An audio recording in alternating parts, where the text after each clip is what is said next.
بسم اللہ الرحمن الرحیم۔ السلام علیکم۔ پشاور میں بتہ خوروں نے جینا حرام کر دیا۔ خیبر پختونخوا کے دارالخلافہ پشاور میں بتہ خوروں نے جینا حرام کر دیا۔ دھمکی آمیز کالز نے شہریوں کی نیندیں اڑا دیے۔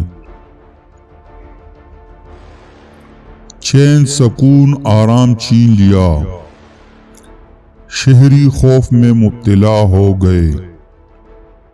بتہ خوروں کی دھمکیوں سے کاروباری شخصیات نے پشاور کو خیرآباد کہنا شروع کر دیا۔ تحریک انصاف کی حکومت کے ہوتے ہوئے پارٹی کارکنان بھی بتہ خوروں کی دھمکیوں سے محفوظ نہیں۔ پشاور میں منشیات کا حصول انتہائی آسان ہو گیا۔ ایک فون کال پر من پسند نشہ مطلوبہ جگہ پر پہنچائے جانے کا سلسلہ جاری ہے۔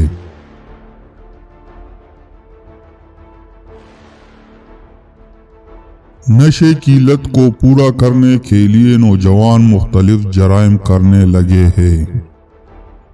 پولیس حکام نے دعویٰ کیا ہے کہ پولیس اور اینٹی نارکوٹکس فورس سمیت منشیات کی روک تھام کے ذمہ دار اداروں کی یومیہ کارروائیوں کے باوجود منشیات کا کاروبار ہے کہ رکنے کا نام نہیں لے رہا۔ مفتی اعظم پاکستان دارالعلوم کراچی کورنگی کے رئیس مفتی محمد رفیع عثمانی رحمۃ اللہ علیہ کی نماز جنازہ ادا کی گئی، جس کے بعد انہیں دارالعلوم کے احاطے میں سپرد خاک کر دیا گیا۔ مفتی رفیع عثمانی رحمۃ اللہ علیہ جمعے کی شب انتقال کر گئے تھے۔ ان کے قریبی عزیز و اقارب اور فیملی کے بعض افراد کی بیرونی ملک سے پاکستان واپسی میں تاخیر کے باعث نماز جنازہ کے اعلان میں تاخیر کرنا پڑی۔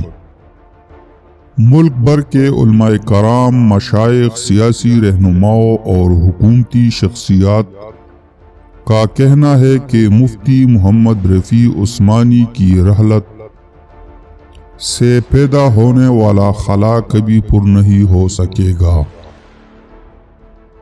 موسمیاتی تبدیلیوں سے متعلق پاکستان کی سفارتی کوششیں رنگ لے آئی۔ اقوام متحدہ کے تحت کوپ 27 اجلاس میں ماحولیاتی نقصان کے ازالے کے لیے فنڈ قائم کرنے پر اتفاق ہو گیا۔ مصر کے شہر شرم الشیخ میں 2 ہفتے سے جاری کانفرنس میں پاکستان سمیت ترقی پذیر ممالک نے مالدار اور آلودگی پھیلانے والے ممالک سے مطالبہ کیا تھا کہ انہیں پہنچنے والی تباہی کی تلافی کی جائے۔